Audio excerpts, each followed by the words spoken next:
Hi creative friends, this is Soraya and thank you so much for being here. So I did not videotape the last little bit of me finishing up this spread. There really wasn't a whole lot to it. It was probably like just a few minutes, honestly, because all I did was I just added some facial features.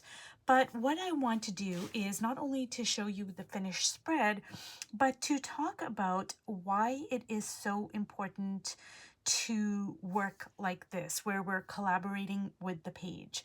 Now, I'm not saying that, you should work like this.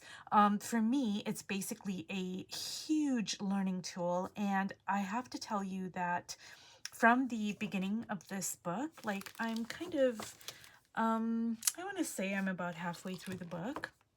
Now, I'm not working on each page successively, but I think for the first maybe 25 pages I did. And then after that, I just kind of like would say, oh, oh, do I want to work in this one? And then I would go to this one, etc. But anyways, for me, it is all about strengthening my visual language.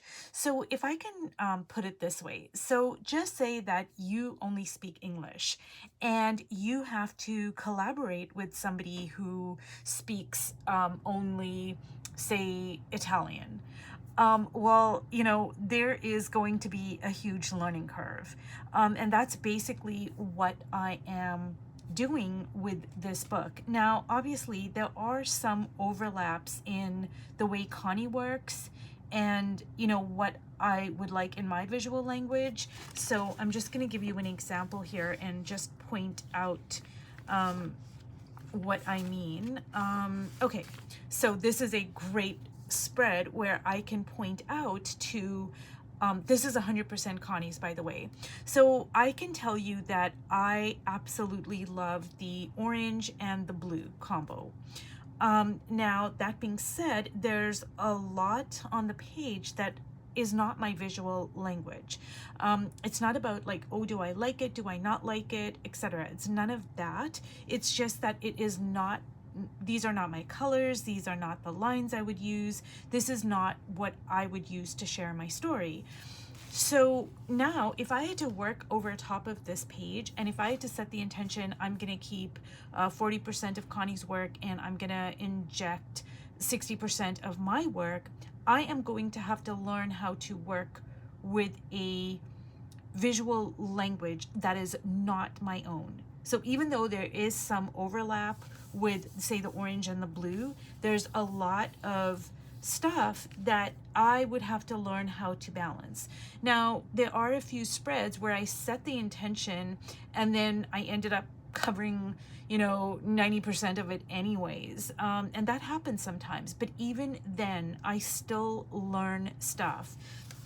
Now I'm gonna pick another spread and okay, so no, I still, okay, so this spread over here, it would be a lot more difficult for me to pick out parts that I resonate with more so than this spread. Like in this spread, there's, this whole part over here, it's at orange and blue, the orange and blue again, etc. So it's about a third of the spread.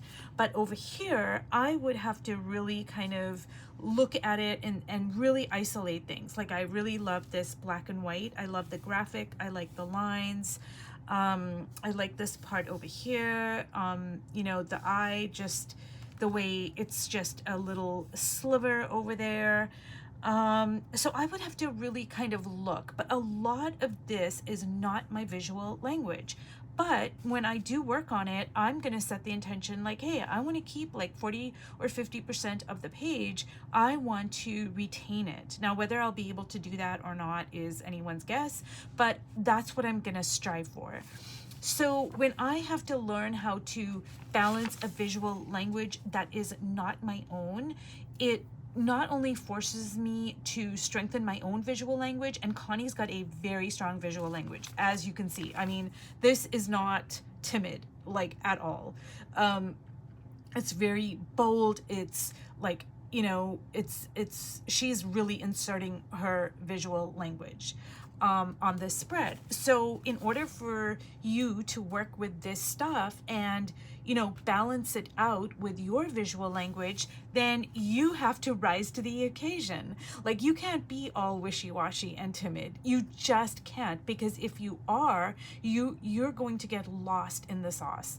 Like, your visual language, it is not a competition. It's not a competition at all. It's a balancing act.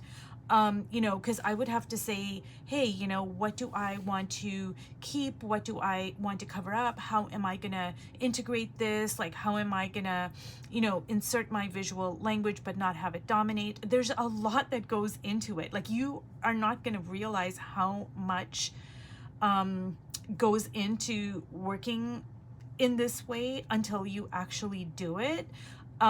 But it has strengthened my visual language so much, and it has forced me to grow, to step outside my comfort zone, to look at things from different vantage points. And I can tell you right now that if I had to just start off on a plain white piece of paper, I would not necessarily think to, you know, do certain things that are happening on the page. Like, all of this kind of, it's a really light blue, and I don't know if I was matching something from Connie's. No. What I did was I just used my cashew chalk paint and I diluted the blue from here. But normally I don't go for a blue like this. I go for the dark ultramarine blue, the Prussian blues. That's what I normally gravitate towards.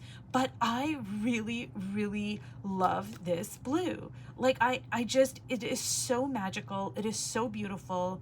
And I also really love this blue paired with this yellow. Now, this yellow is Connie's, and this white is Connie's as well.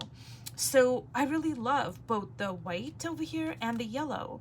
And I love so much about the spread. Most of all, I love the color palette. Even the, you know, the graphic black and white, which normally can be very overpowering, I really, really love it. Like, I don't think it's overpowering at all. Maybe because I used like such a small bit of it. And even though I covered up Connie's like larger scale black and white collage over here, I did a transparent wash, so you can still kind of see it. So it's, I'm gonna bring it up closer here. So it's not like completely covered up under an opaque coat of paint. So, you know, I just love the way it's peeking through. I love these figures over here the most.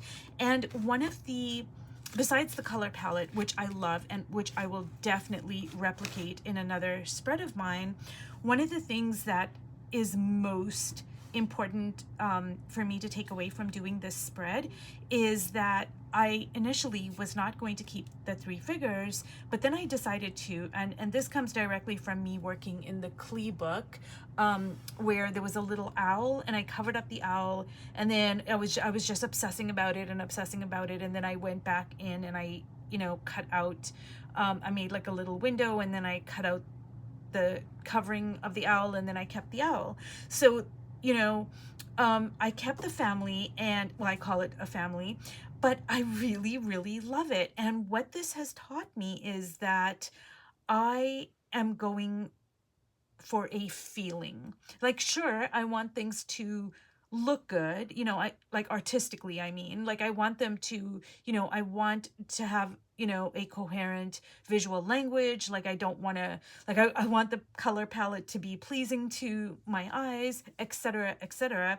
But I'm also going for a feeling. I'm going for the story. I'm going for the, just that, like, you know, that unexplainable. Like, I just really love this little family over here. So this spread has taught me a lot. And one of the things I also want to point out is that, you know, in my last video, I talked about how I work from, you know, project to project. And I talked about this book right here, which is so, I kind of feel like it's a bit delicate now because it's so thick. I don't want the pages to fall out.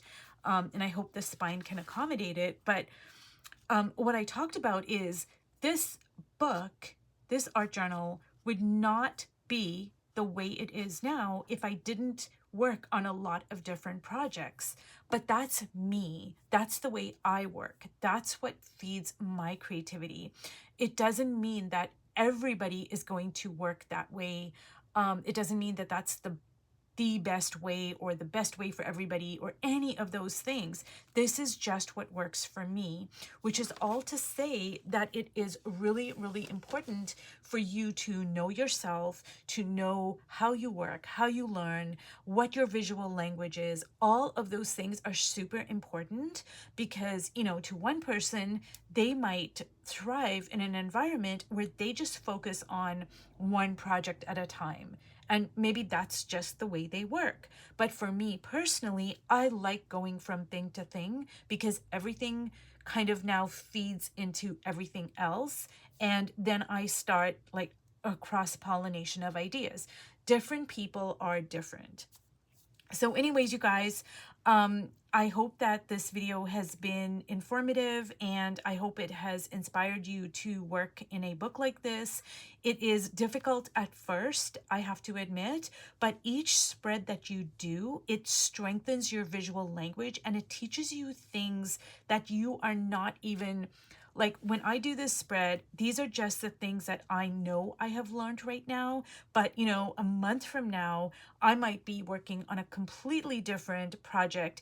And then something that I learned today might just click for me. And I may be like, oh my God, like, okay. And it just all falls into place. And I have learned something that, you know, maybe from, you know, months ago, but, you know, it doesn't manifest itself right away. Working in this way um, is so brilliant of a learning tool that I cannot recommend it highly enough. Anyways, you guys, thank you so much for watching this video, and I will see you in my next video. Bye.